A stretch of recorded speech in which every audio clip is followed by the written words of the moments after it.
जिस दिन आपके भीतर भगवान शिव जी के प्रति एक विश्वास, थोड़ा सा विश्वास जागृत हो जाता है, जिस दिन आपके भीतर एक बहुत विशाल विश्वास तो बाद में जागृत होता है, पर एक छोटा सा विश्वास भी अगर जागृत हो गया तो ये निश्चित है कि भक्ति और श्रद्धा के बल पर भगवान देवादिदेव महादेव आपका और हमारा कल्याण जरूर करते हैं। एक लोहे की कील है और मान लो वो लोहे की कील नदी के उस पार भेजना है, मान लो लोहे की कील है और लोहे की कील को नदी के उस पार भेजना है। अब वो लोहे की कील को तुमने पानी में डाल दिया तो पानी में डालने के बाद वो लोहे की कील तो पानी में डूब जाएगी। वो लोहे की कील को अगर मध्य में फेंक दिया तो वो पानी में डूब जाएगी। और वो लोहे की कील बार बार आप फेंकोगे, डालोगे, पानी में डूब जाएगी। पर शिव महापुराण की कथा कहती है अगर उस लोहे की कील को एक लकड़ी में अगर ठोक दिया जाए, लकड़ी में अगर उसको गाड़ दिया जाए, ठोक दिया जाए, तो वो लोहे की कील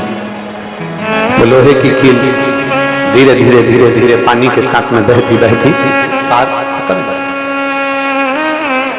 पीछे क्या प्रॉब्लम आ रही है? पीछे वाले को एलईडी नहीं चल रही है कि साउंड नहीं चल रहा है?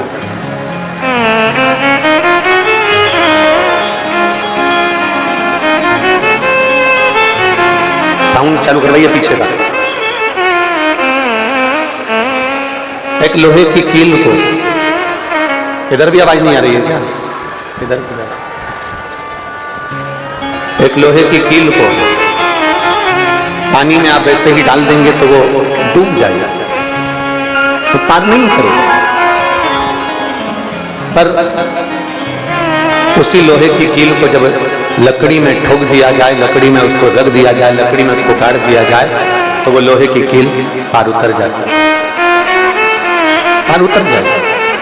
बस महापुराण की कथा भी यही कहती है, भगवान शंकर का संवाद भी यही कहता है, शिव तत्व भी यही कहता है, भगवान उगरदानी की कथा भी यही कहती है कि अपने आप को, इस मन को, इस चित्त को, इस भाव सागर से अगर पार उतरना है, संसार सागर से यदि पार उतरना है, भाव सागर से अगर हमको पार उतरना है, तो भगवान के चरणों में इस मन को, भगवान भोलेनाथ जी के चरणारविंद में ले जाकर इसको वहां ठोक दीजिए, इस मन को वहां ले जाकर छोड़ दीजिए, भगवान इसको पार इस भाव सागर से कर ही देता है। बस आपको और हमको भगवान की अविरल भक्ति को धारण करना है। आपको और हमको भगवान की अविरल भक्ति में तल्लीन अपने आप एक विश्वास रखकर, एक भरोसा रखकर, एक दृढ़ता रखकर यदि हम भगवान के भजन में रम गए, भगवान की विरल भक्ति में रम गए, तो वो परमात्मा हमको साथ देगा। और तेरी कृपा बिना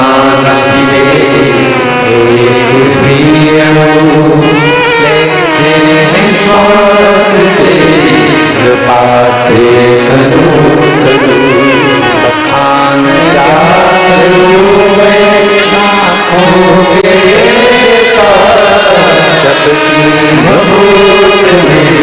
खजाना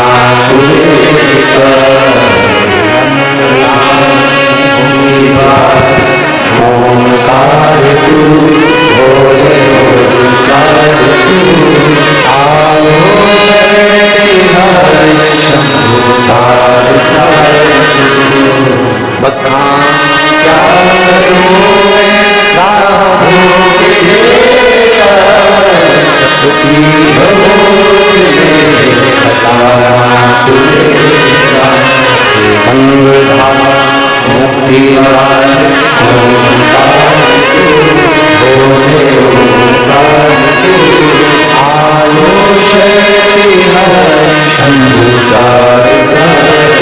जब हम शिव की अविरल भक्ति में, जब हम भगवान की अविरल भक्ति में डूबने का प्रयास करते हैं, वो तारने का प्रयास करते हैं, एक निगाह भरकर, एक दृष्टि से, एकाग्र चित्त होकर अपने मन से जब हम भगवान का दर्शन करते हैं तो भगवान हमारी झोली अवश्य भरता है। बस अच्छा, एक आप लोगों ने ध्यान दिया होगा, अगर एक टकटकी परमात्मा की ओर लगाई, एक दृष्टि भगवान की ओर लगाई, एक दृष्टि महादेव की ओर लगाई और एक दृष्टि संसार में लगाई,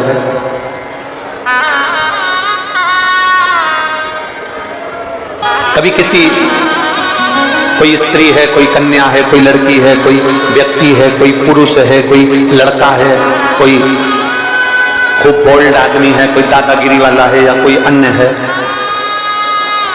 जरा देखिएगा आप, अगर उसको एक निगाह भरकर देखते जाएं, देखते जाएं, देखते जाएं, कोई लड़की, कोई महिला, कोई स्त्री, कोई पुरुष, कोई बेटा, कोई बेटी, कोई आदि आदि, किसी को एक निगाह रखकर बिल्कुल टकटकी लगाकर देखते जाओ, देखते जाओ, देखते जाओ, तो उसके साथ वाले तुमको देना चालू कर देते हैं।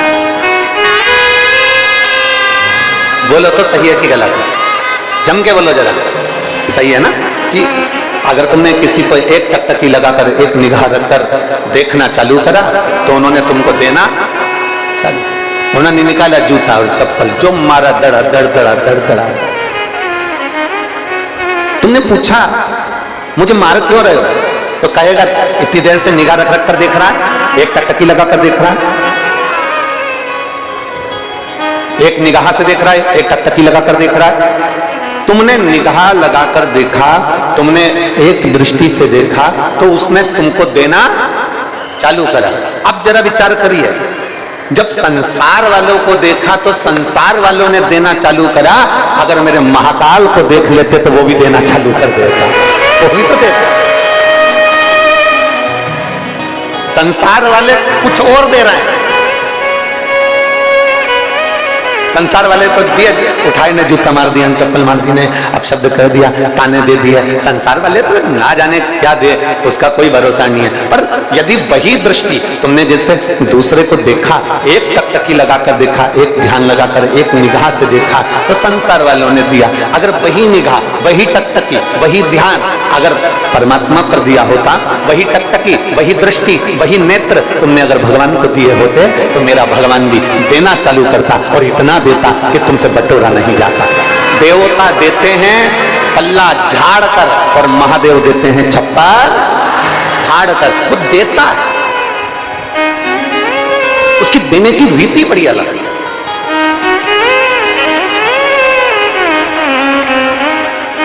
बस आप उस परमात्मा को निहार कैसे रहे, कैसे? अब ये भी हमको सोचना है कि देखना कहां है।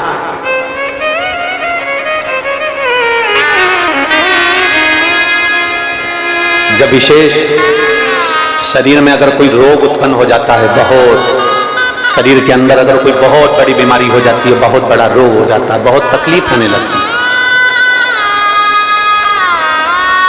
बहुत तकलीफ। डॉक्टर ने कह दिया कमर का गुड़िया खसक गया, डॉक्टर ने कह दिया तुम नीचे नहीं बैठ पाओगे,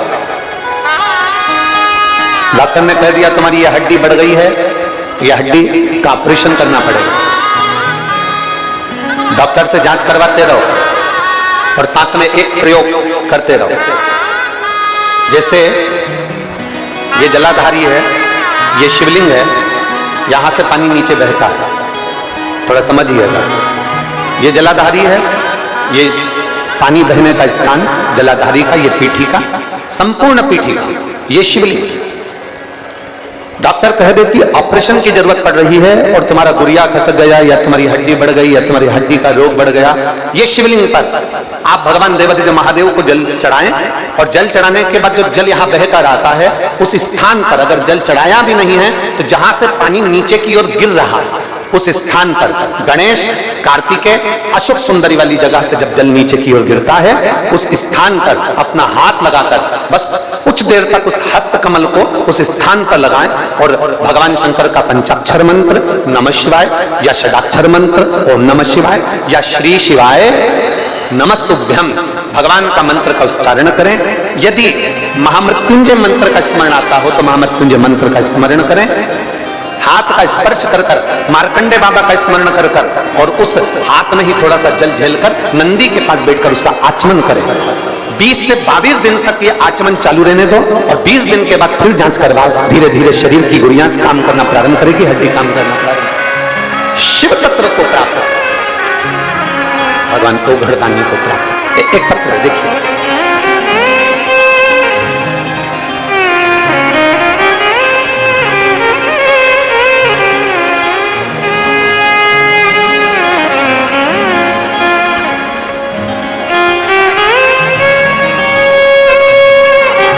श्रीमती सीमा नामदेव, पति सुनील नामदेव, मास्टर कॉलोनी शंकर टीला विदिशा की रहने वाली है। कहीं बैठे हो तो हाथ हिला सकते हैं। श्रीमती सीमा नामदेव, पति सुनील नामदेव, पता मास्टर कॉलोनी शंकर टीला विदिशा। कहीं बैठे हो तो हाथ हिला सकते हैं। अगर बच्चे को लेकर आई हो तो व्यासपीठ पर लेकर आ सकते हैं। मैं बाबा का क्या गुणगान करूं गुरुदेव, मेरी शादी को 11 साल हो गए थे, 11 साल से मुझे संतान का सुख नहीं था। हमने ऐसा कोई डॉक्टर नहीं जिसको नहीं दिखाया, 6-7 साल तक हमने इलाज करवाया। फिर हमने कोई बोलता कि यहाँ चले जाओ, वहां चले जाते, कोई कहता वहां चले जाओ, वहां चले जाते। सब दूर से गोदी भी भरवा ली, सब दूर से नारियल भी झेल कर आ गया, पर संतान का सुख नहीं। तब हमारे पड़ोस की एक बेटी ने हमसे कहा कि आप सीहोर चलें और कुबरेश्वर बाबा के यहाँ पर कंकर शंकर की पूजन करते हैं और वहां से आने के बाद रोज शंकर के मंदिर जाना प्रारंभ करो। कुबरेश्वर धाम पर कंकर शंकर का पूजन करा, वहां से आए और शिव जी के मंदिर में हमने रोज जाना प्रारंभ कर दिया। भगवान शंकर के मंदिर में रोज जाते, जल चढ़ाते, आचमन करते, सफेद आंकड़े की जड़ का प्रयोग किया। और बाबा का मैं क्या गुणगान करूं गुरुदेव, बाबा ने हमारा गर्भ तो ठहरा दिया पर मालूम पड़ा कि बच्चे की धड़कन ही नहीं है। अब 11 साल के बाद गर्भ ठहरा और बच्चे की धड़कन नहीं, तब करें तो करे थे। तब किसी ने कहा कि वो सीहोर वाला महाराज कहता है कि बेलपत्र भगवान शंकर पर चढ़ी हुई, उस बेलपत्र के पीछे का भाग अशोक सुंदरी का नाम लेकर पाले। हमने उसको खाया और हम फिर जांच कराने के लिए गए तो बच्चे की धड़कन वापिस आ गई और बाबा की कृपा से मेरे घर में 11 वर्ष के बाद बच्चे ने जन्म लिया। मैं बाबा को नमन करने के लिए आई। कहीं बैठे हो तो आ सकते हैं। ये शिव भक्ति, ये अविरल भक्ति, एक विश्वास, एक भरोसा, एक दृढ़ता। नेत्र भरकर देखो, मना नहीं।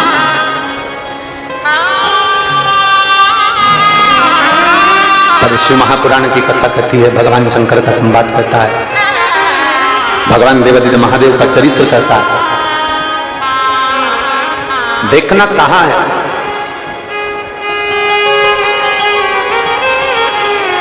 भागवत जी किस किसने सुनी है? हाथ उठाओ जल्दी से। सबने सुनी है? रख लो। समुद्र मंथन की कथा सुनी है? अरे बोलो तो सुनिए। देवता और असुर दोनों ने मिलकर मंथन किया, सुनिए। अरे बोलो तो जम के सुनिए।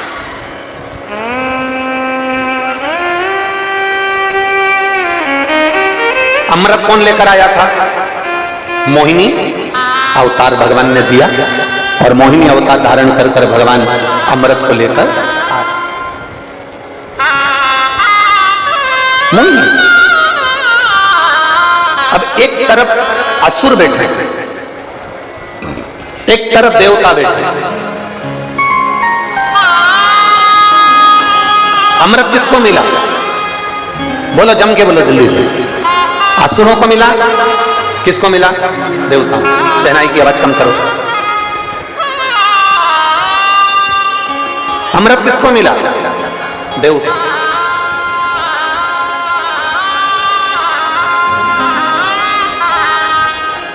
असुरों को अमृत नहीं मिला।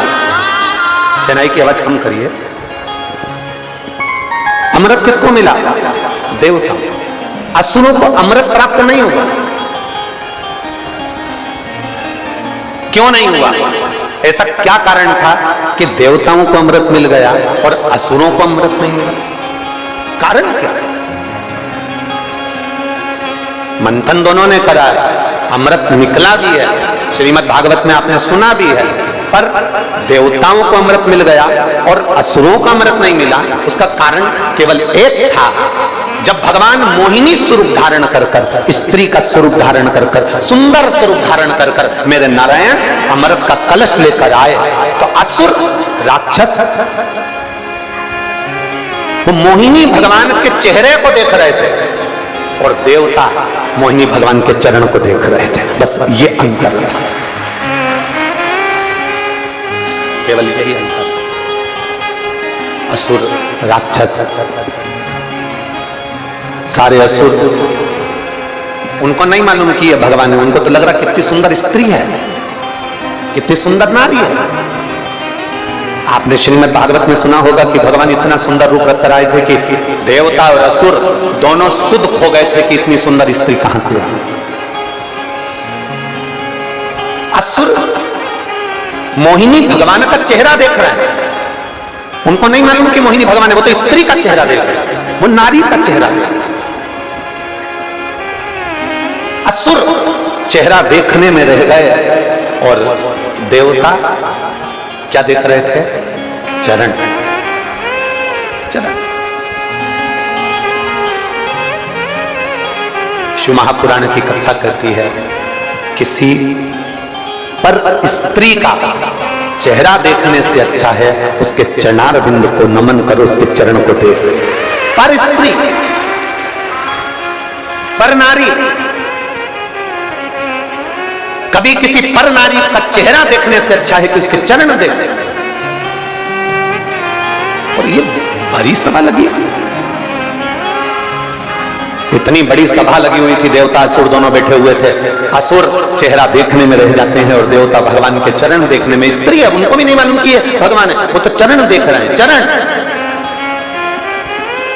और जिसने, शिव महापुराण की कथा कहती है, जिसने अपनी जिंदगी में मेरे भगवान के चरण देख लिए, जिसने अपनी जिंदगी में भगवान के चरणारविंद को पकड़ लिया, पकड़ लिया,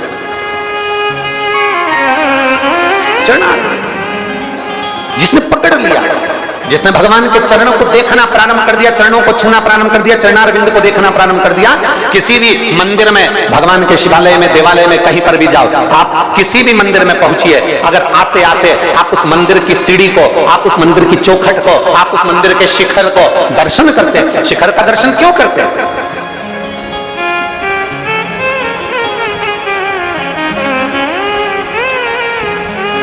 ऐसा क्या जरूरत पड़ गई कि मंदिर के शिखर का दर्शन करना चाहिए? और हमारे शास्त्र, हमारे वेद, हमारे पुराण भी कहते हैं शिखर दर्शनम सर्व पापनाशनम। हमारे शास्त्र भी कहते हैं कि शिखर का दर्शन करो। शिखर के दर्शन से हमें मिलता क्या है? शिखर के दर्शन से हमें क्या प्राप्त होता है? क्या मिलता, क्या प्राप्त होता है? कहा मंदिर 25-50 करोड़ का बनवा लो, मंदिर 100-200 करोड़ का बनवा लो, मंदिर 1000 करोड़ का बनवा लो, पर मंदिर का पूरा मंदिर बनाने के बाद अगर उस मंदिर पर शिखर नहीं है, वो तांबे का, वो पीतल का, वो शिखर छोटा सा उस मंदिर पर अगर नहीं है, तो वो करोड़ों का मंदिर भी मान्य नहीं है। करोड़ों के मंदिर पर एक छोटा सा शिखर लगा होता है।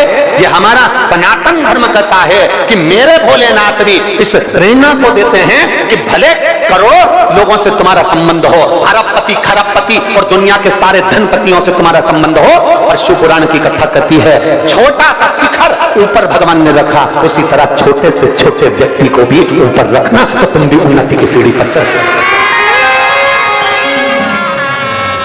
छोटे से छोटे व्यक्ति उन्नति की सीढ़ी पर। ए भाई, जो बहुत पैसे वाले होते हैं ना, बहुत करोड़पति होते हैं ना, बहुत धनपति होते हैं, वो तो विदिशा के महल में से निकलकर कथा के पंडाल में नहीं पहुंचते हैं। प्रयास करते हैं हमको पास मिलेगा, सोफा मिलेगा, कुर्सी मिलेगी, पद मिलेगा, प्रतिष्ठा मिलेगी, सम्मान मिलेगा तो हम कथा में जाएंगे, वरना हम कथा में नहीं जाएंगे। शंकर की कथा में धन और गरीब ये नहीं देखा जाता। शंकर की कथा में तो केवल इतना देखा जाता है कि मेरे नगर में मेरा महादेव आया है और मुझे उस महादेव से प्राप्त करना है।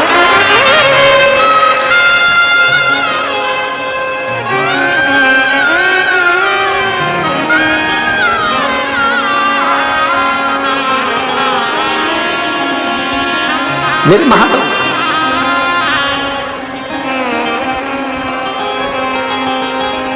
एक छोटा सा बच्चा स्टूल पे चढ़ता है, कूदता है, अकेले में वो छोटा सा बच्चा स्टूल पे चढ़ता है, कूदता है, अकेले में नहीं कूदेगा। उसकी मम्मी काम कर रही होगी, उसके पापा काम कर रहे होंगे, उसके मम्मी पापा, चाचा चाची, उसके ताऊ ताई, उसके काका काकी, उसके बुआ फूफा कोई वहां काम कर रहे होंगे, तो छोटा सा बच्चा सोफे पे चढ़ेगा और कूदने का प्रयास करेगा, क्योंकि उसको मालूम है अगर मैं गिर गया ना तो मेरी मम्मी मुझे उठा लेगी, मेरा पापा मुझे उठाएगा, मेरा काका मुझे उठाएगा, मेरा ताऊ मुझे उठाएगा, मेरी ताई मुझे उठाएगी, क्योंकि वो बच्चा कूदता वहां है जहां उसके माँ बाप बैठे होते हैं। उसी तरह आप सब शिव महापुराण की कथा में बैठे हो, साड़ियां कीचड़ में हो रही है, चप्पल कीचड़ में हो रही है, शरीर पर कीचड़ लग रहा है, पूरा कीचड़ कीचड़ में, साड़ियां पूरी कीचड़ में भिड़ रही है, पन्नी बिछा ली, बैठ गए, आनंद कर लिया। कहां बैठे हो? छोटा बच्चा जैसे स्टूल पर चढ़कर गिरता है, कूदता है अपने माँ बाप के सामने, आपने भी विचार कर लिया कि ये कीचड़ में मैं बैठ रही हूं और किसी संसार वाले के सामने नहीं, मेरे कालाधिपति महाकाल के सामने बैठ गए। जब छोटे से बच्चे को, गिरते हुए बच्चे को मां संभाल लेती है, बाप संभाल लेता है, तो आप भी जब इस शिव महापुराण की कथा में आकर बैठते हो ना, तो मेरा काल अधिपति, मेरा विश्वनाथ, मेरा महादेव आपको भी संभाल लेता है, अपनी गोदी में उठा लेता है। मूलता नहीं है।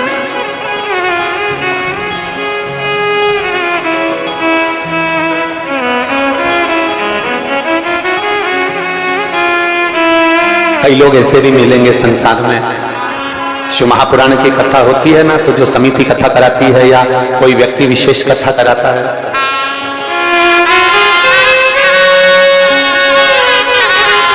11 वर्ष के बाद बाबा ने संतान दी है, एक बार जोरदार तालियां।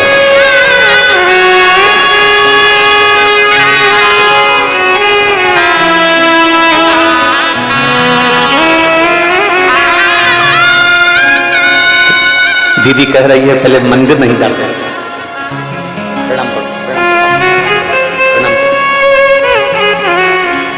आज जो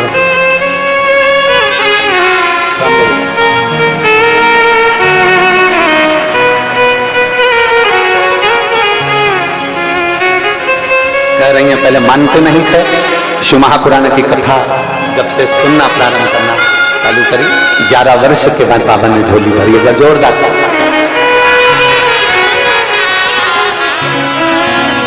शिव तत्व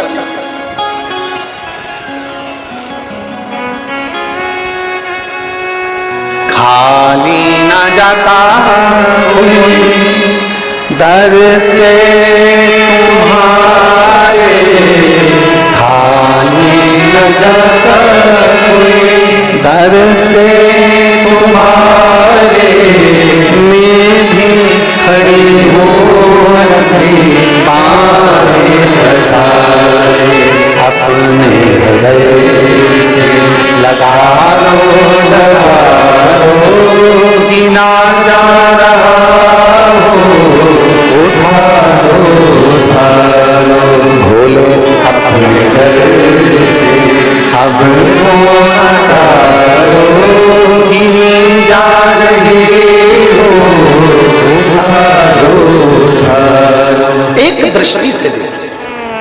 चेहरा नहीं देखना है, हमें चरण देखना। मंदिर के शिखर को देखकर समझ जाओ, मंदिर के शिखर को देखकर समझ जाओ कि मेरा महादेव, मेरे राम, मेरे कृष्ण, मेरे दत्त, मेरी भवानी, मेरी दुर्गा एक छोटे से शिखर को ऊपर रखते हैं। हमें छोटे से छोटे व्यक्ति को साथ लेकर चलना है, छोटे से छोटे व्यक्ति। जब हम छोटे से छोटे व्यक्ति को साथ लेकर चलते हैं तो हमारे जीवन की सार्थकता सिद्ध होती है। मेरे राम जी अयोध्या से चले थे, किसी पैसे वाले के घर में नहीं गए, किसी धनपति के घर में नहीं गए। मेरे राम जी चले थे, किसी वैभवपति के घर में नहीं गए। मेरे राम जी चले, किसी करोड़पति के घर में नहीं गए। मेरे राम जी अगर वन में गए तो एक एक संत, साधु, गुरु, ब्राह्मण, तपस्वी, साधक, उपासक, सन्यासी, साधक के पास में, अपने भक्त के पास में।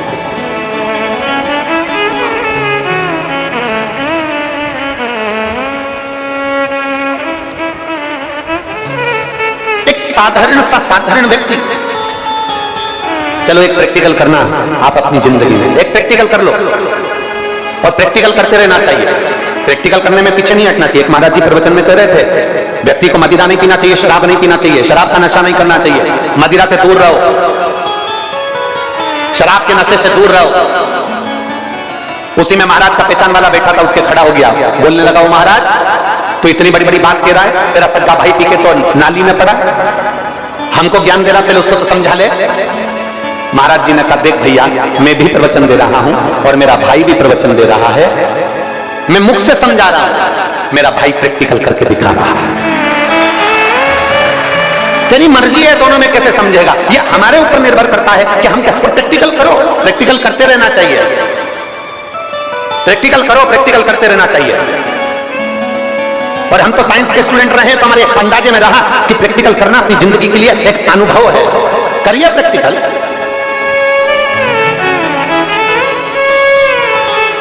और करो, प्रैक्टिकल करके देखना। बहुत पैसा एक अपने उस मित्र पर खर्च कर देखो जिसके पास में करोड़ों का धन है, और थोड़ा सा पैसा एक उस मित्र पर खर्च कर देखना जो बहुत साधारण सा है, जिसके पास में धन नहीं है, साधारण है। वो आपको अपनी पूंजी समझता है।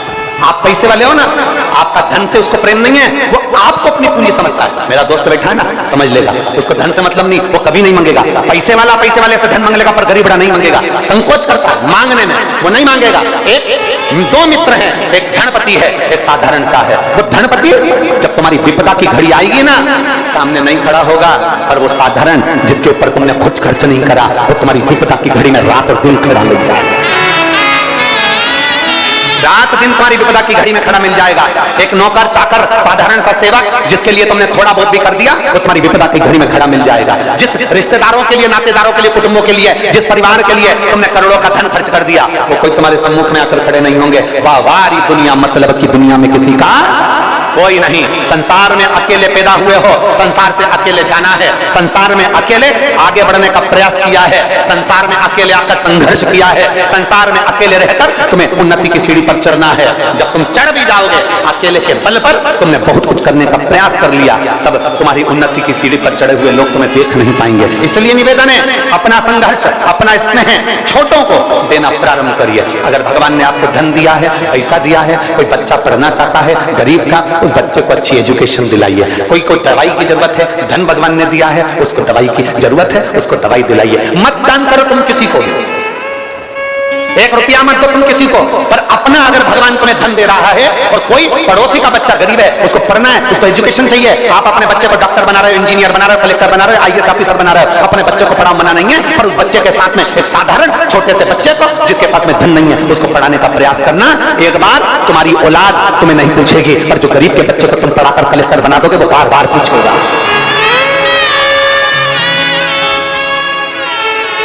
प्रयास करो, मत दान करो किसी को, मत 1 रुपया दो किसी को, पर अपने धन का सदुपयोग करो, अपने धन का सदुपयोग करो।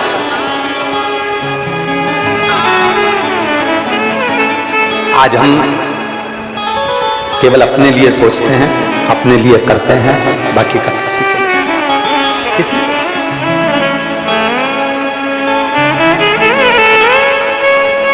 प्रयास करें।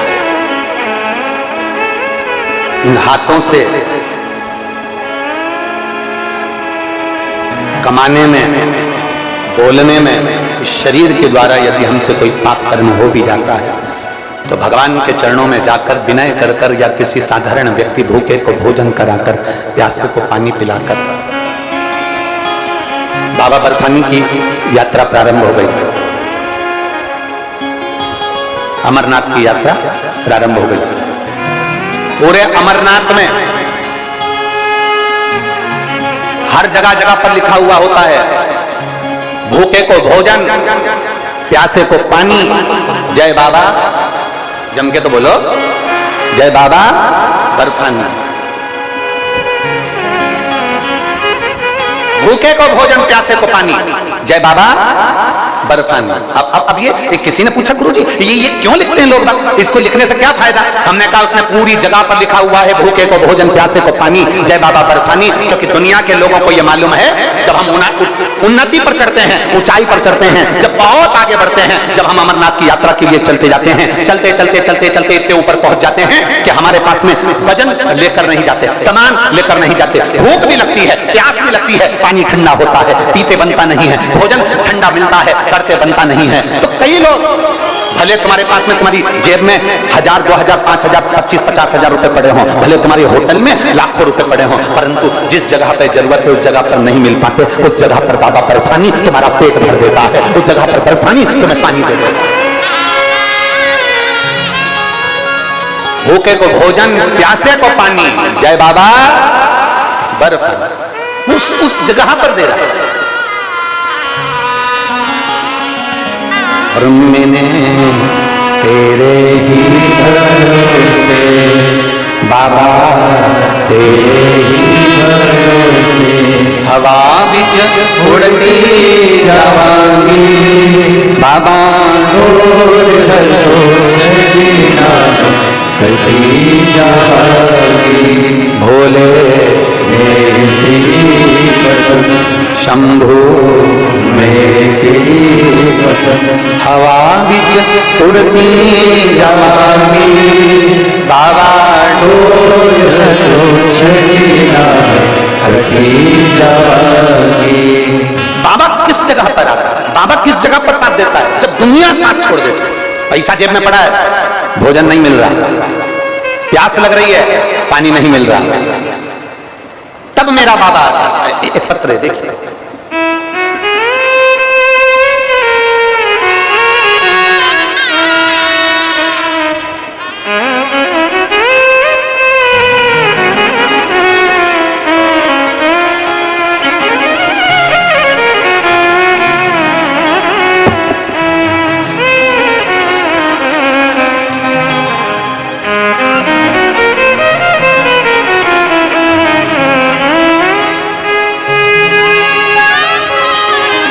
अरुण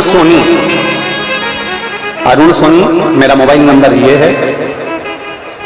पूरनपुरा लाला धाऊ विदिशा, कहीं बैठे हैं पूरन सोनी जी, अरुण सोनी जी कहीं बैठे हो तो हाथ हिला सकते हैं, और अगर बैठे हो तो बेलपत्र लेते हैं, आप ही हैं, एक बार इससे हाथ हिला जी, दिख गए, आ जाओ बेलपत्र लेकर चले जाओ, आ जाओ तीनों आ जाओ। अरुण सोनी मेरा मोबाइल नंबर यह है। पूरनपुरा लाल धाऊ विदिशा। एक लोटे जल का मैं क्या वर्णन करूं गुरुदेव। मेरे नाना जी को गले में दर्द हुआ, मेडिकल कॉलेज में दिखाया तो दूरबीन से जांच में गले में गठान और कैंसर जैसी बड़ी बीमारी का योग बता दिया। भोपाल में जांच के लिए हमने भेजा, भोपाल में जांच में तब मालूम पड़ा दर्द बढ़ता चले गए। सूरत में हमारे मामा जी ने बुलाया, फिर से सारी जांचें करवाई, उसमें 4th स्टेज का कैंसर आ गया। डॉक्टर ने हमको बताया कि इनका कीमो करवाना पड़ेगा। मात्र 4th स्टेज के कैंसर के कारण बस मात्र ये 2 महीने के मेहमान हैं। पत्र में इन्होंने लिखा कि उन्होंने कह दिया कि 2 महीने बच्चे हैं इनके लिए, बस 2 महीने से ज्यादा ये नहीं दे पाए। लेकिन नाना जी ने कीमो नहीं करवाया और वापिस विदिशा आ गए। और मेरी मौसी और मेरे मौसा जी ने नाना जी से कहा, अब एक काम करते हैं, अपन सीहोर चलते हैं, वहां कंकर शंकर की पूजन करेंगे, रुद्राक्ष लेकर आएंगे और रोज प्रतिदिन आप मेरे साथ शंकर जी के मंदिर चलना, वहां प्रणाम करेंगे, जल चढ़ाएंगे और बाबा का जल पिएंगे। सीहोर गए, रुद्राक्ष लाए, तांबे के कलश में उसको गलाते और शिव जी को जल चढ़ाते और नाना जी को पिलाते। गुरुदेव, नाना जी के आहार नली से भोजन नहीं जा रहा था क्योंकि उनको गठान हो गई थी, तो भोजन बंद हो रहा था। और हमने बाबा से प्रार्थना करी, रोज भगवान शंकर का रुद्राक्ष का जल दिया और शिव जी को रोज प्रणाम कर उनकी बेलपत्र लाकर देते। बाबा का मैं क्या गुणगान करूं गुरुदेव, बाबा तो बाबा हैं। हमारे नाना जी ने खाना खाना प्रारंभ कर दिया, उनका पहले लिक्विड ले रहे थे, अब भोजन करना प्रारंभ करा और धीरे धीरे धीरे धीरे बाबा की कृपा से 22 जून को हम 22 जून 2024 को वापिस मेडिकल कॉलेज में जांच प्रारंभ हुई और जांच में आया कि उनका शरीर ठीक है और बीमारी समाप्त की ओर है। मैं बाबा को धन्यवाद देने के लिए आया हूं। लाइन अच्छी लिखी है, आप और हम गुनगुनाते हैं। तेरी कृपा बिना न मिले लेते हैं सांस तेरी कृपा से। अभी की सारी जांचें लगाई गई हैं जिसमें बाबा की कृपा से मेरे नाना ठीक हो गए। ये शिव तत्व है, ये शंभु, ये ओघड़ी, ये त्रिकालदर्शी, ये कैलाश। आप कुछ दें ना दे, मेरे महादेव को एक लोटा जल जरूर, सारी समस्या का हल। जम के बोलो जरा, सारी समस्या का हल बोल बम का नारा है। उसके आश्रित हो जाओ, उसके आश्रित। कहीं व्यर्थ में हमको पढ़ना नहीं, व्यर्थ नहीं। हमें इधर उधर कोई ने कह दिया यहाँ चले जाओ, कोई ने कह दिया वहां चले जाओ। शिव पुराण तो कहती है अपने नजदीक के शिवालय में चले जाओ, अपने नजदीक के शंकर के मंदिर चले जाओ। कुछ मत लेकर जाओ तो एक लोटा जल लेकर।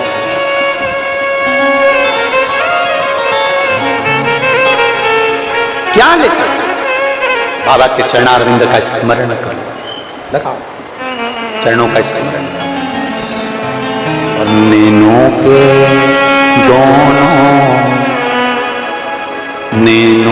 दोनों प्याले कुछ भीख मांगने आया। उसके चरणों में पहुंचकर, उसके दरवाजे पर पहुंचकर उससे केवल विनय करें, केवल विनय।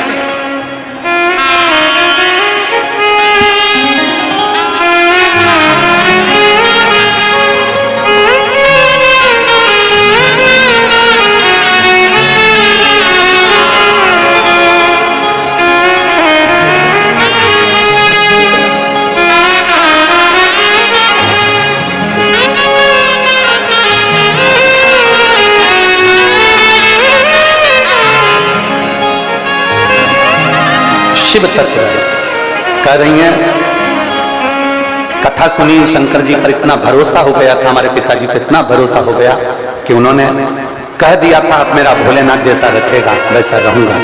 और आज जो रिपोर्ट आई, उस रिपोर्ट से जो 22 जून 2024 को आई, उस रिपोर्ट में बाबा की कृपा से कैंसर की रिपोर्ट नॉर्मल आ गई। ये शिव तत्व है।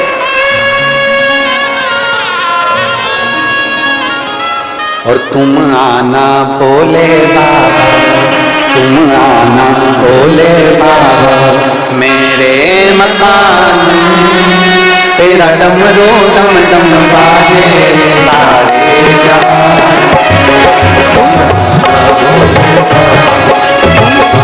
भोले बाबा मेरे मकान, तेरा डमरू डम डम बाजे सारे जहां। तेरा डमरू डम डम बाजे सारे जहां, तेरा डमरू डम डम बाजे सारे जहां। तुम आना भोले बाबा, तुम आना भोले बाबा मेरे मकान, तेरा डमरू डम डम बाजे सारे जहां। तुम आना भोले बाबा, बाबा मेरे मकान में, मेरा डमरू डम डम बाजे सारी जान। बड़े भाव से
मकान में, तेरा डमरू डम डम बाजे सारी जान में। तुम आना भोले बाबा, तुम आना भोले बाबा मेरे मकान में, तेरा डमरू डम डम बाजे सारी जान में।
संग सीता जी को लाना, संग सीता जी को लाना, तुम राम जी को लाना, तुम राम जी को लाना, संग सीता जी को लाना, संग सीता जी को लाना। मेरे मकान में तेरा डमरू डम डम बाजे सारे जहान में। तुम आना भोले बाबा, तुम आना भोले बाबा, मेरे मकान में तेरा डमरू डम डम बाजे सारे जहान में।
शिव जी से आज कथा का विराम दिवस भी है।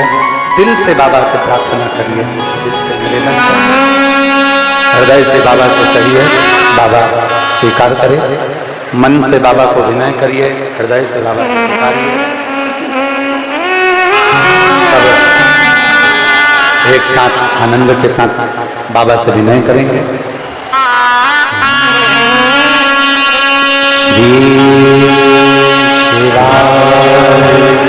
नमस्तु श्री शिवाय नमस्तु श्री शिवाय नमस्तु श्री शिवाय नमस्तु श्री शिवाय नमस्तु। भोला सब युग का तुम्हारा, ओ भोला सब युग का तुम्हारा। शिव शंकर जपो तेरी माला, भोले बाबा जपो तेरी माला। भोला सब दुख का तुम्हारा, ओ भोला सब दुख का तुम्हारा।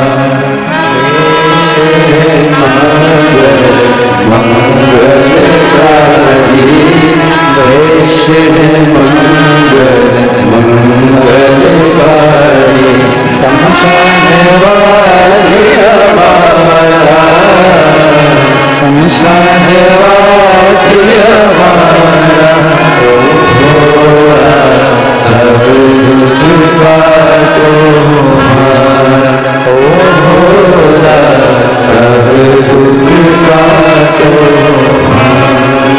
भगवान शिव की कथा कर रही है, ओगड़दानी का चरित्र का शिव महापुराण वर्णन कर रही है। शिव मंदिर में भगवान को पाने के लिए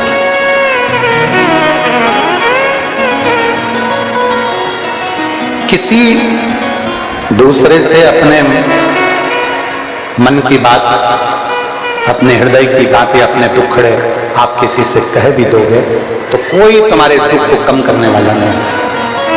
कौन कम?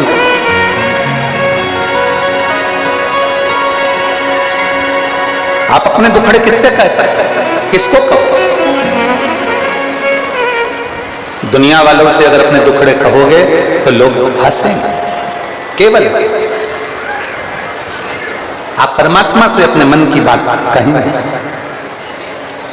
तो वो परमात्मा श्रवण करे।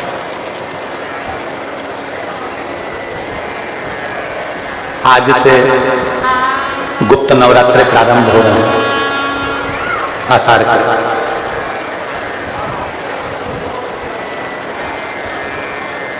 गुप्त नवरात्रि का मतलब क्या होता है? हृदय से, किसी को बता के नहीं, हृदय से, गुप्त भाव से, अपने मन से मां जगत जननी की, मां जगदम्बा की आराधना करना। अपने 4 नवरात्रे में से 2 नवरात्रे गुप्त होते हैं और 2 नवरात्रे उजागर होते हैं, चैत्र का, शरद का, अश्विन। पर 2 नवरात्रे गुप्त है।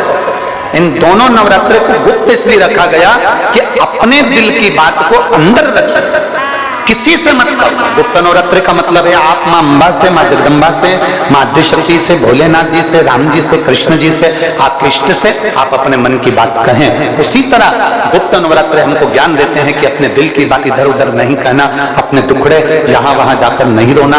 अगर दूसरों के सामने जाकर अपने दुखड़ों को हम रोएंगे तो दुनिया केवल हंसेगी, इसके सिवाय कुछ नहीं करेगी। साथ कौन देते?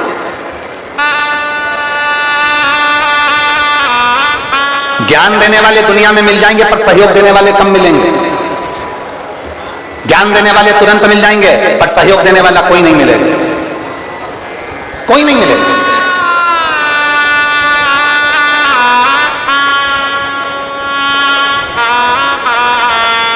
आप अगर दुखड़ा रोकेगी ना तो लोग कह देंगे ऐसा कर लेना था, तुमको ऐसा कर लेना था, वैसा कर लेना था, ये कर लेना था, वो कर, सब कर देंगे पर सहयोग कोई नहीं देने वाला। कौन देगा सहयोग? तो फिर कहना क्यों उनसे, बोलना क्यों उनसे? आपके दिल में आया आप देवाधिदेव महादेव के पास पहुंच गए, आपके दिल में आया आप शंकर के करीब में पहुंच गए। एक पत्र है, देखिए। मेरा नाम श्रीमती आशा शर्मा है, मैं हरिपुरा विदिशा की निवासी हूं। आशा शर्मा कहीं बैठी हूं तो हाथ हिला सकती हैं। मेरा नाम श्रीमती आशा शर्मा है, मैं हरिपुरा विदिशा की निवासी हूं, कहीं बैठी हूं तो हाथ हिला सकती हैं। आप ही हैं? एक बार वापस हाथ हिलाओ, आ जाइए, बेलपत्र ले जाओ। मेरा नाम श्रीमती आशा शर्मा है, मैं हरिपुरा विदिशा की निवासी हूं। मेरे पति श्री दिनेश शर्मा 2 साल से बीमार हैं। उनके शरीर में गठान बताई गई थी। 3 बार जांच में पता चला कि उनको कैंसर बताया गया। जब हमने 2-3 जांच करा ली तब मालूम पड़ा कि उनको कैंसर बताया गया है। हम AIMS हॉस्पिटल में ऑपरेशन के लिए उनको बोल दिया गया। एम्स हॉस्पिटल में जब ऑपरेशन के लिए बोला गया, ऑपरेशन कराने के पहले हमने विचार करा कि हम इनको ऑपरेशन हम कराएंगे पर थोड़ा रुक कर कराएंगे। हमने डॉक्टर साहब से कहा हमको थोड़े से दिन दे दो, उसके बाद हम ऑपरेशन करा लेते हैं। डॉक्टर ने कहा ऑपरेशन कराना जरूरी है क्योंकि कैंसर फैलता है। हमने हॉस्पिटल से छुट्टी कराकर और हम सीधे अपनी जांच और दवाइयां लेकर अपने घर आ गए। घर पर आने के बाद हमने विचार करा करें क्या। फिर हम कुबेरेश्वर धाम गए, वहां से हमें रुद्राक्ष लिया है, कंकर शंकर की हमने पूजन कर ली और रुद्राक्ष लाकर, पत्र को आप लोग पढ़ सकते हुए लेडी पर, रुद्राक्ष को लाकर जल में गलाकर वो जल हम शिव जी को चढ़ाना प्रारंभ कर दिया। हम बाबा को जल चढ़ाना प्रारंभ करें, वो जल लाकर अपने पति को देना प्रारंभ करा और धीरे धीरे धीरे धीरे हमने 15 दिन निकाल दिए और 15 दिन के बाद हमने वापिस एम्स हॉस्पिटल में फिर जांच कराया, तो जांच कराने पर उन्होंने कहा अब इनके शरीर में कैंसर की गठन नहीं है और कैंसर नहीं है, रिपोर्ट नॉर्मल आ गई। मैं बाबा को यहाँ प्रणाम करने के लिए आ जाओ। मेरा नाम श्रीमती आशा शर्मा, मैं हरिपुरा विदिशा की निवासी हूँ। अब रिपोर्ट नॉर्मल आ गई, गठान भी नहीं, कैंसर भी। ये शिव तत्व के प्रति, भगवान शंकर के प्रति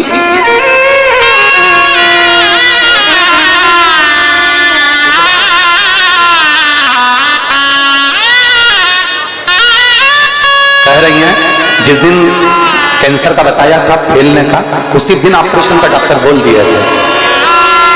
फिर सीधे बाबा के धाम पर जाकर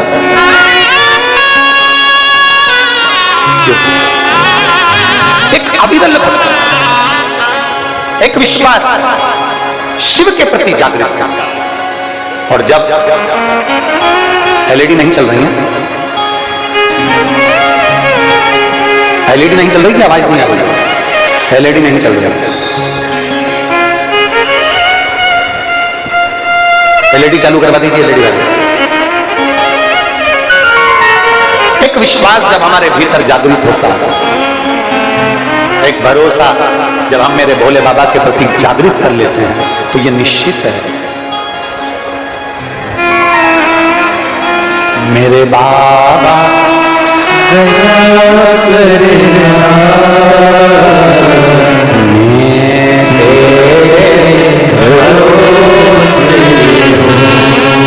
भोले बाबा दया करना, मैं तेरे भरोसे हूँ, ना घर के भरोसे हूँ, ना परिवार के भरोसे हूँ, ना घर के भरोसे हूँ, ना परिवार के भरोसे हूँ, मेरे बाबा दया करना, मैं तेरे भरोसे हूँ, भोले बाबा दया करना, मैं तेरे भरोसे हूँ। हम आश्रित हो जाएं, जगत पर आश्रित नहीं होना। कोई बाबा तुमसे कह दे कि मेरे पास बैठ जाओ, मैं तुम्हारा कल्याण कर दूंगा, बाबा से कहना आप शंकर की शरण में बैठ जाओ, तुम्हारा कल्याण कर देगा। किसी के चक्कर में नहीं पड़ना, किसी ढोंग ढकोसले में नहीं पड़ना, किसी प्रपंच में नहीं पड़ना। हमें बैठना है हमारे देवाधिदेव महादेव के चरणों में जाकर बैठा। दुख आया है, शंकर के मंदिर में एक लोटा जल लेकर पहुंच जाओ। किसी के पास कहां जाओगे, किससे कहोगे, किसके आगे जाके दुखड़ा रोगे, किससे विनय करोगे? शंकर की शरण में जाकर उसके चरणों में बैठ जाओ, उसके चरणों में। और शिव जी के मंदिर की सेवा करना प्रारंभ करो। आप में से कितने लोग हैं जो शंकर जी के मंदिर में झाड़ू पोछा लगा देते हैं? हाथ उठाओ जरा। सभी लोग लगाते हो? करना चाहिए। दुनिया की नौकरी करोगे वो महीने की तनख्वाह देता है, और मेरे महादेव की नौकरी करोगे तो वो जिंदगी भर की तनख्वाह देता है।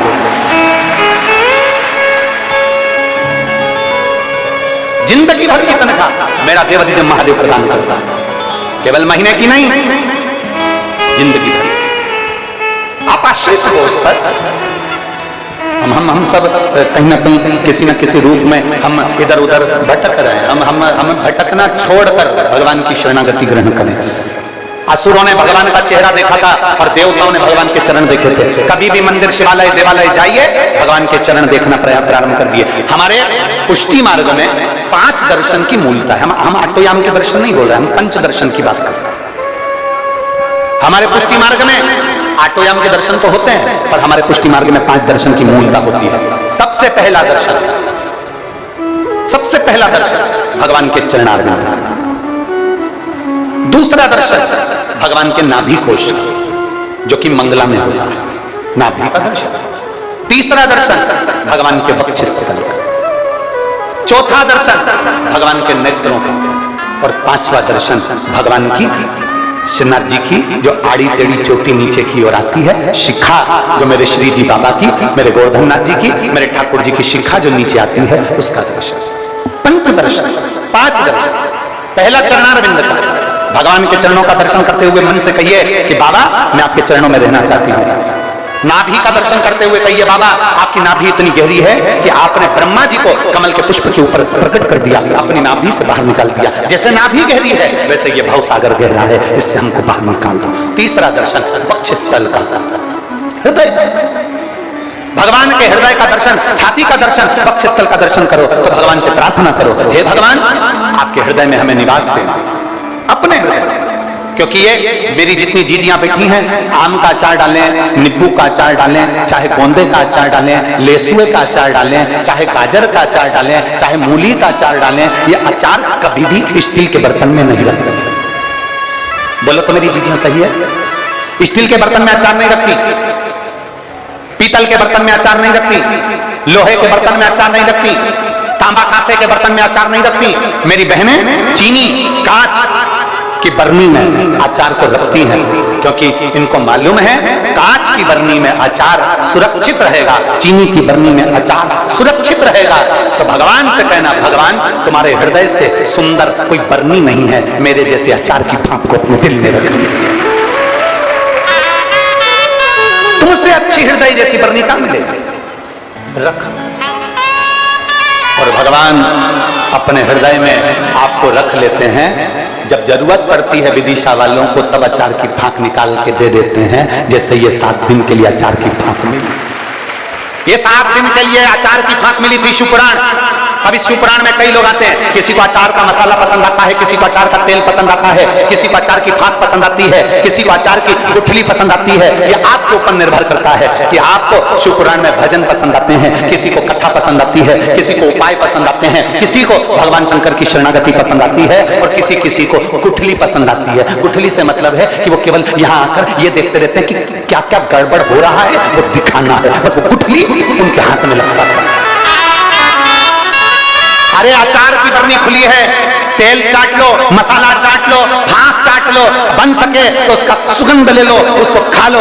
गुठली से मतलब तुमको क्या है? और फिर भी इतना सारा कीचड़ है, लोग इधर से निकल के जा रहे हैं, और मालूम पड़े हमारे विदिशा में कथा हो रही है, अच्छे से अच्छा अचार मिल रहा है, उसको चाटने का प्रयास करो। गुठली को खा खा के उसका रोंगड़ा मत निकालो, गुठली को खा खा के उसका रोंगटा मत निकालो। आखिरी में गुठली रह जाती है, और 7 दिन की कथा पूरी होकर सब अपने अपने घर चले जाते हैं, और उसके रोंगड़ा निकलता रहता है। और अभी जल्दी रोंगड़ा खत्म भी नहीं होगा, 4-6 दिन तक और निकलेगा।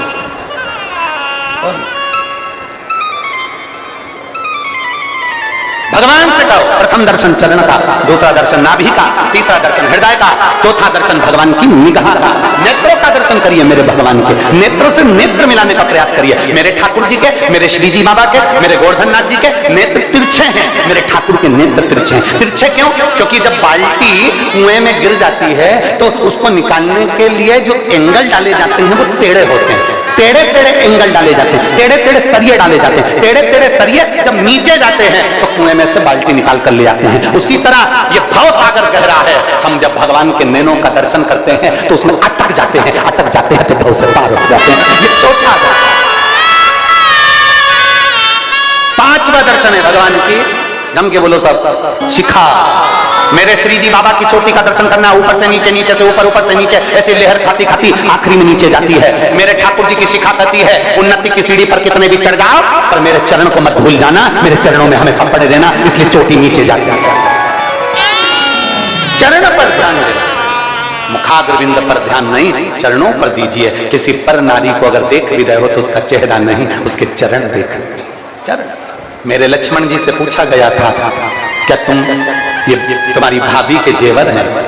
सुनिए रामचरितमानस। अरे बोलो तो जम के सुनिए सबने। तुम्हारी भाभी के जेवर हैं, आभूषण है, इन आभूषण को तुम पहचानते हो लक्ष्मण? लक्ष्मण जी कहते हैं मुझे नहीं मालूम कि भाभी गले में क्या पहनती थी, मुझे नहीं मालूम कि भाभी सिर पर क्या पहनती थी, मुझे नहीं मालूम कि मेरी भाभी माँ अपने हाथों में क्या पहनती थी, मुझे नहीं मालूम कि मेरी भाभी माँ तगड़ी कमर में क्या पहनती थी। मेरी भाभी माँ के तो केवल पाँव के नूपुर और उनकी बिछुड़ी को मैं पहचानता हूँ, क्योंकि मैंने कभी उनका मुख का दर्शन नहीं करा, उनके चरण का दर्शन। यह है हमारा सनातन धर्म, यह है हमारा हिंदू धर्म। ऊंचे ऊंचे सिंहासन पर बैठकर लोग कह देते हैं कि सनातन धर्म क्या है, हिंदू धर्म क्या है। उनको बताना चाहिए यह हमारा सनातन धर्म आज नहीं, रामचरितमानस से सिखाता आ रहा है कि स्त्री के चरण देखना चाहिए, मुख नहीं, चरणों की बात करता।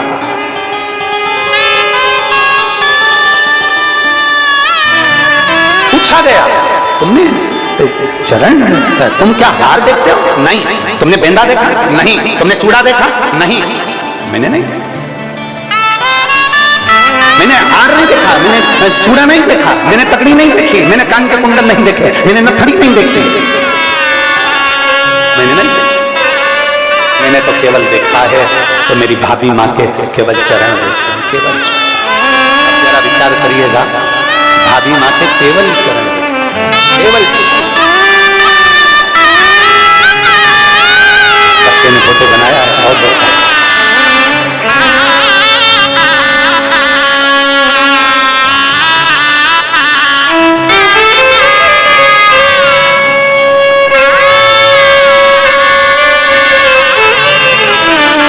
केवल एक चरण, चरणों के सिवाय कुछ।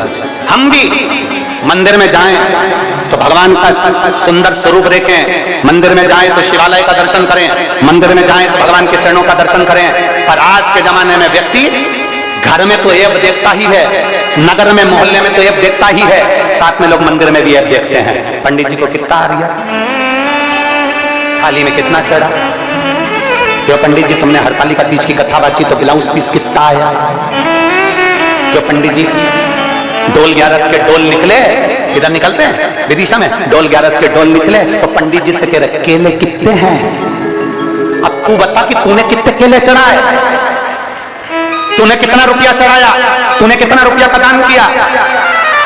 हिसाब वो लेता है जो देता है, जिसने दिया ही नहीं उसको हिसाब लेने का कोई जवाबदारी नहीं।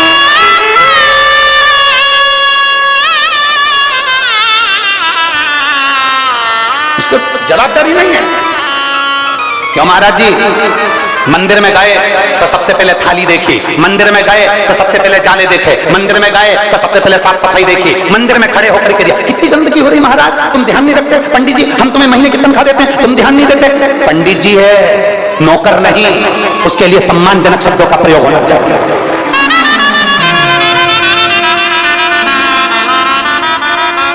सेवा का मूल पहचानो, सेवा के क्रम को जानो। घर में ऐब देखते रहे, मेरी बहू ऐसी, मेरा बेटा ऐसा, मेरी सास ऐसी, मेरा ससुर ऐसा, मेरा ये ऐसा, मेरा वो वैसा, बाजार में ऐब देखते रहे। पर मेरे भगवान शंकर के शिवालय में जाना, शिव महापुराण में जाना, शंकर के मंदिर में जाना, ऐब मत देखना, क्योंकि सबसे ज्यादा ऐब तो हमारे अंदर भरे हुए हैं। छल, बेईमानी, कपट, निंदा सब हमें भरी है। जब हम जैसे ऐबले को महादेव स्वीकार कर रहे हैं तो फिर ऐब क्या संसार के देखना। इसलिए मंदिर में जाओ तो भगवान का भजन करिए, मंदिर में जाओ शिव को प्राप्त करने का प्रयास करिए, मंदिर में जाओ एक लोटा जल जब शंकर जी को चढ़ाओ तो भगवान से कहना मेरे जैसे पापी को तुमने पकड़ रखा, बस इतनी कृपा करना कि भवसागर से तार देना, इतनी सी दया करना। अपने अवगुण भगवान से जाकर कहो, दूसरे के अवगुण नहीं।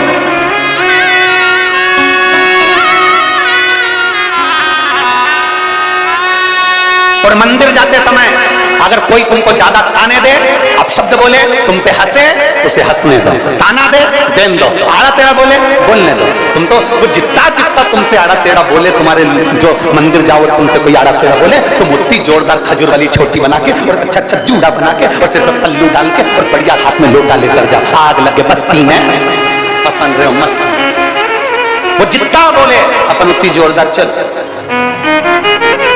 जितना शिव स्तुति है। शंकर को तुम्हारे अंदर के अवगुण मेरे महादेव के सम्मुख में कह दो। ये नहीं कि महादेव को नहीं मालूम है, सबका मालूम है। यहाँ जितने बैठे हैं उनका भी, जो नहीं आए उनका भी, जो टीवी पर सुन रहे हैं उनका भी, जो नहीं सुन रहे हैं उनका भी। जब अपन सब पैदा होते हैं ना, तो जैसे मोबाइल वाला मोबाइल जब देता है ना, तो उसमें सिम डाल कर देता है कि ये चालू हो जाएगा, बस बटन दबा लेना। अपन जब पैदा हुए थे तो परमात्मा ने भी अपने अंदर एक सिम डालकर पैदा करा था। अपन सब लैपटॉप से जुड़े हुए हैं, उसके नीचे के लैपटॉप कभी भी उड़ सकते हैं, नीचे की आइस कभी भी उड़ सकती है, नीचे के मोबाइल कभी भी उड़ सकते हैं, नीचे का नेटवर्क कभी भी उड़ सकता है। ऊपर वाले ने जब पैदा करा एक सिम फिट करके भेजी है, तुम कहां जा रहे हो, क्या कर रहे हो, क्या खा रहे हो, क्या पी रहे हो, कैसे जा रहे हो, क्या कर रहे हो, किसके लिए निंदा कर रहे हैं, किसके लिए क्या बोल रहा है, उसके लैपटॉप में सब है। यहाँ से जब जाओगे सारा हिसाब बोल दिया जाएगा। एक कथा आती है, दो व्यक्ति मर गए, एक बस का ड्राइवर मर गया और एक महाराज मर गए। कथा करने वाले बड़े जोरदार थे, वो भी मर गए।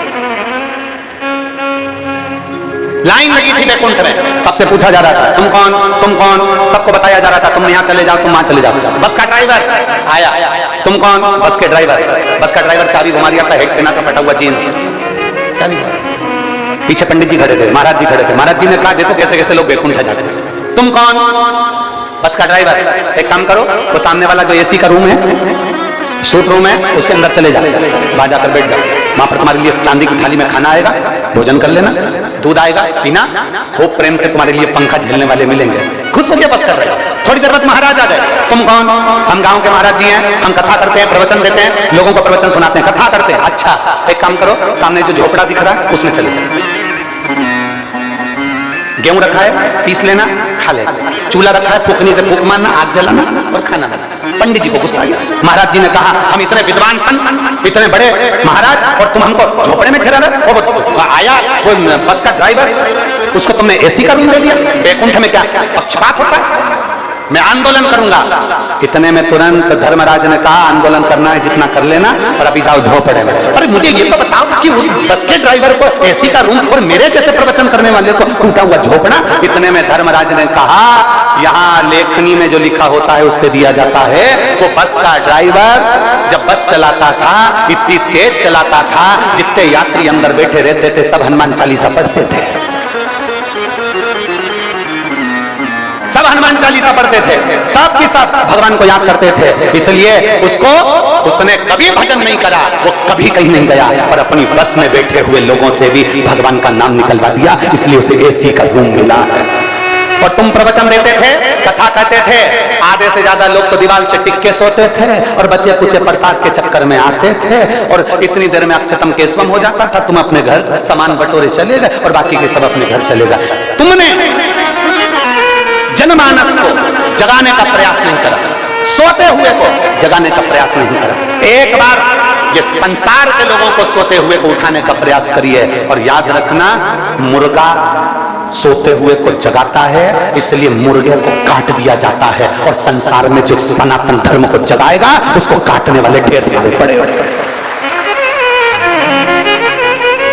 मुर्गा सोते हुए को उठाता है, इसलिए उसको काट दिया जाता है, उसकी आवाज बंद कर दी जाती है। सनातन धर्म को जो जगाने का प्रयास करेगा, सनातन हिंदू धर्म को जो जागृत करने का प्रयास करेगा, दुनिया के लोग उसको बदनाम कर कर उसको काटने का प्रयास करेंगे, उसको बदनाम करने का प्रयास करेंगे, उसको दबाने का प्रयास करेंगे। पर याद रखना, मुर्गा एक काम करता है, भले मरना तो है, जगा के ही मर जाऊं, उससे अच्छा सनातनी को जाकर जगा कर ही जाना चाहिए। सनातनी को जाग कर और जगा कर ही जाना चाहिए। मेरे शंकर के दरवाजे पर जाओ, ऐप मत देखिए, खोट मत देखिए। सावन के महीने में शिव को लोटा भर के जल चढ़ाओ तो अपने भीतर के खोट बता दो, बाबा मेरे जैसा पापी संसार में कोई नहीं होगा, पर तू मुझे स्वीकार कर लेना शंभु, मैं तेरे चरणों में पड़ा हुआ हूँ शंभु शरण। प्रत्यक्ष और अप्रत्यक्ष रूप से आदरणीय विधायक महोदय जी ने बड़ा ही सहयोग इस कथा आयोजन में प्रदान करा है। बाबा भोलेनाथ की कृपा है। देखिए, भक्ति के मार्ग पर जो भी चलता है, निश्चित ही उन भक्तों का हाथ मेरे महादेव स्वयं पकड़ने आ जाते हैं। अगर मन में कोई धारणा हम बना लें, अगर मन में हम कोई संकल्प ले लें, तो फिर सारे कार्य संभव होते हैं। और निश्चित ही तिनका जुड़कर एक बड़ा ही भव्य कार्यक्रम हो जाता है। और हम सभी ने देखा किस प्रकार से हम सभी प्रतिदिन बारिश का सामना भी कर रहे थे और प्रतिदिन हवा आंधी का भी सामना हम कर रहे थे। उसके बीच में 7 दिवसीय कथा और उसमें भक्तों का ये जन सैलाब बड़ी ही शालीनता के साथ में मेरे शिव भक्त पधारते हैं, बड़ी ही शालीनता के साथ में भक्त आते हैं, एक दूसरे को सहयोग प्रदान करते हैं और बड़ी ही शालीनता के साथ में बाहर भी निकल जाते हैं। तो कहीं ना कहीं ये देवाधिदेव महादेव की ही कृपा है कि ये लाखों का जल समुद्र कीचड़ पानी में आने के बाद में भी धीरे धीरे बाहर की ओर भी निकलता है, एक दूसरे को सहयोग पे प्रदान करता है। तो ये महादेव की ही कृपा होती है जब इस जगत के सारे कार्य संभव होते हैं। और देखिए, ना ही मैं सबसे ज्यादा धन्यवाद देना चाहूंगा आप शिव भक्तों को, मैं नमन करना चाहूंगा आप शिव भक्तों को जो इन कीचड़ पानी में भी आप लाखों के जल समुद्र में पधारे हैं, अपनी शिव भक्ति का आप सभी ने परिचय दिया है। आप सभी के चरणों में बारंबार नमन, बारंबार आप सभी को प्रणाम। जो आप सभी बाबा भोलेनाथ की कथा श्रवण करने के लिए इतने ज्यादा लालायित होते हैं, आप सभी के हृदय में जो श्रद्धा और विश्वास पूज्य गुरुदेव ने जगाया है, निश्चित ही हम सभी देख रहे हैं वे श्रद्धा और विश्वास को। देखिए, भगवान हम सभी को प्राप्त होते हैं, लेकिन उसमें अहम कार्य होता है, वो है विश्वास का, जो कि पूज्य गुरुदेव ने हम सभी के हृदय में जागृत करा है। हम सभी के मन में जो श्रद्धा भाव जागृत करा है, जो विश्वास जागृत करा है, आज वो देखने को मिल रहा है हम सभी को। देखिए, अगर कीचड़ पानी में कोई भक्त किसी से बोले कि आप यहाँ चले जाओ और ऐसा कार्य कर लो, तो भक्त मना कर देते हैं। लेकिन अगर शिव महापुराण की कथा श्रवण करनी हो और परिस्थितियां चाहे कुछ भी हो, लेकिन शिव भक्त टिकते नहीं हैं, शिव भक्त मानते नहीं हैं, बड़े ही अड़भंगे होते हैं शिव भक्त। बारिश में खड़े होने के बाद में भी भगवान भोलेनाथ की कथा श्रवण कर लेते हैं। 45 डिग्री टेम्परेचर होने के बाद में भी भगवान भोलेनाथ की कथा श्रवण करने के लिए लालायित होते हैं। और देखिए, हम सभी देख रहे हैं किस प्रकार से सनातन धर्म आगे की ओर बढ़ रहा है, किस प्रकार से सनातन धर्म का परचम चारों दिशाओं में फैला रहा है। हम सभी देख रहे हैं किस प्रकार से शिव भक्ति में सभी भक्त लीन रह रहे हैं, किस प्रकार से मंदिरों में लंबी कतारें लगी हुई है, तांता सा लगा हुआ है भगवान भोलेनाथ की कथा श्रवण करने के लिए। तो कहीं ना कहीं यह देवाधिदेव महादेव की कृपा ही है जो सभी भक्तों पर विद्यमान हो रही है, और सभी भक्त कथा श्रवण कर अपने जीवन को कृतार्थ कर रहे हैं, आनंद कर रहे हैं। देवाधिदेव महादेव की ये सुंदर कथा हम सभी को बताती है किस प्रकार से विश्वास हम सभी के हृदय में जागृत करती है, किस प्रकार से हम सभी निरंतर भगवान की कथा श्रवण करते हैं और अपने जीवन को कृतार्थ करके आनंद करके निश्चित ही न केवल अपनी मनोदशा को सुधारते हैं, निश्चित ही हम अपने शिष्टाचार को भी सुधारने का प्रयास करते हैं। और हम सभी देख रहे हैं किस प्रकार से भक्तों ने पहले माताएं बहनें अपने घर में रहती थी और टीवी चैनल पर नाटक सीरियल देखती थी, पर अब वो नाटक सीरियल सब बंद हो गए हैं। अब केवल और केवल शिव महापुराण की कथा चलती है, केवल सत्संग की बात चलती है, केवल एक लोटा जल की बात चलती है। यही शिव महापुराण की कथा का प्रभाव है, यही भोले बाबा की कथा का प्रभाव है जो हम सभी को प्रतिदिन देखने को मिल रहा है। हम सभी भगवान की कथा अमृत का लाभ लेकर अपने जीवन को कृतार्थ कर रहे हैं, आनंद कर रहे हैं। और निश्चित ही जिन दानदाताओं ने अपनी राशि प्रदान करी है, उन सभी पावनसारी पुण्यसारी दानदाताओं के नाम गोकुल चंद जी गावड़े नासिक महाराष्ट्र से 500 रुपए, चिराग जी गुप्ता की तरफ से कोलकाता वेस्ट बंगाल से 1100 रुपए, माया देवी जी की तरफ से 1100 रुपए, गुप्तदान में बैतूल मध्य प्रदेश से 551 रुपए, बिंदु देवी जी की तरफ से बिहार से 500 रुपए, नीम की गर्ग गाजियाबाद उत्तर प्रदेश से 21,000 रुपए की राशि देकर आजीवन भोजन भंडार ग्रहण करी।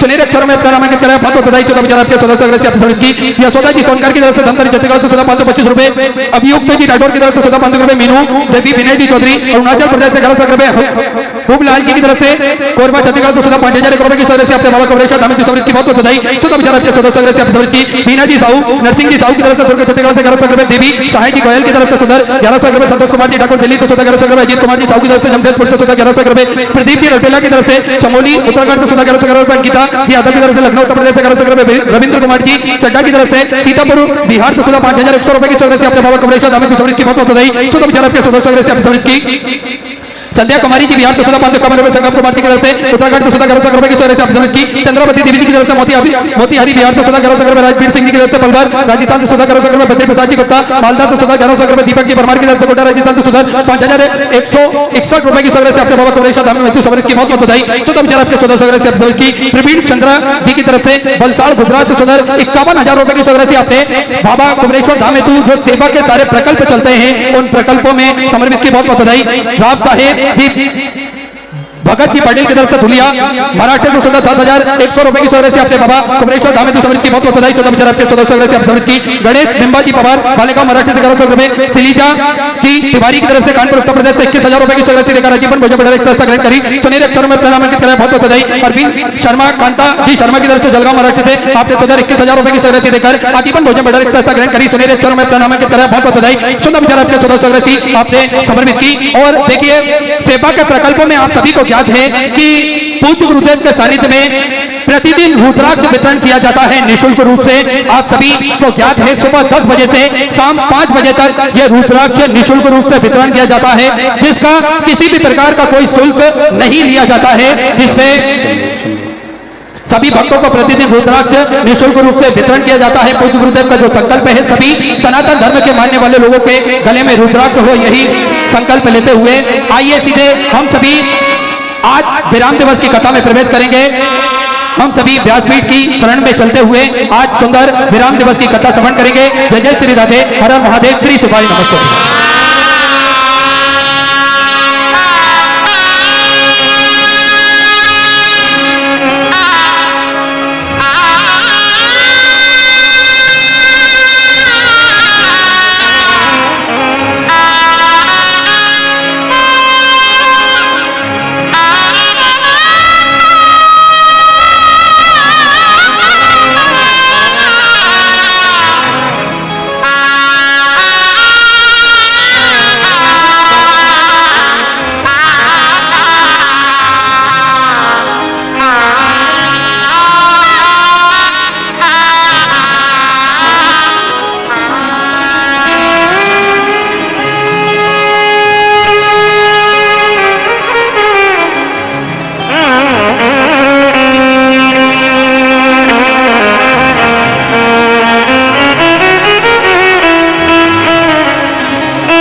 महाकालेश्वर भगवान की, ओंकारेश्वर भगवान की, प्रकृति माता की, कुबेरेश्वर महादेव की,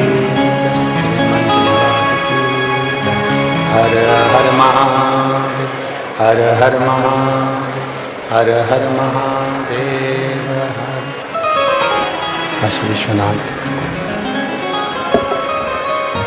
गोवर्धनी त्रिकालदर्शी कैलाशी अविनाशी भगवान शिव, जिनकी पुनीत पावन शिव महापुराण की कथा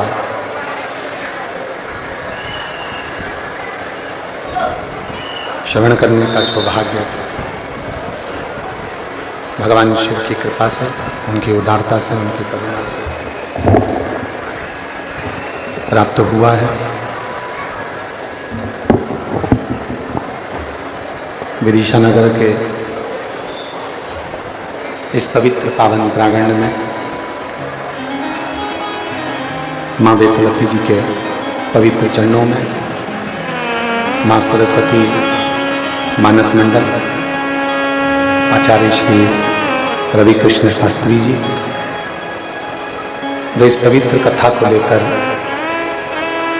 यहाँ पहुँचे हैं, एक बार उनके लिए जोरदार ताली बजाकर स्वागत वंदन अभिनंदन। श्री धर्मेंद्र सक्सेना जी, श्री शैलेंद्र सिंह राजपूत जी, श्री अभिषेक लक्की अरोरा जी, मुख्य यजमान श्री संतोष रानू शर्मा जी, सह यजमान श्री राधिका शरण दास जी, इन सभी यजमान परिवार के लिए एक बार जोरदार ताली बजाकर स्वागत वंदन अभिनंदन। मैं धन्यवाद देता हूँ श्री राधिका शरण दास जी को, जो ग्रस्त होकर भी भगवान की अविरल भक्ति में सदा तल्लीन रहते हैं और भगवान देवाधिदेव महादेव की कृपा, भगवान कृष्ण, भगवान राम की कृपा आप पर बनी रहे और आप ऐसे ही भगवत भक्ति में सदा तल्लीन रहे, उसके लिए बहुत बहुत बाबा से प्रार्थना साधुता। पीछे एलईडी नहीं चल रही है क्या? एलईडियां चालू करिए पीछे की।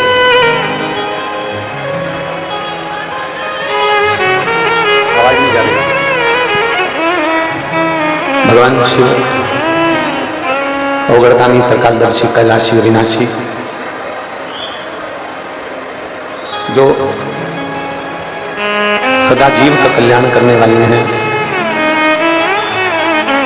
ऐसे पवित्र पुण्यमय आनंद कथा में विराजमान माननीय विधायक महोदय श्री मुकेश जी टंडन जी, जो इस कथा में एक आनंदमय सूत्रधार के रूप में इस कथा को संजोए हैं। एक बार माननीय विधायक महोदय जी के लिए भी जोरदार ताली बजाकर स्वागत वंदन अभिनंदन।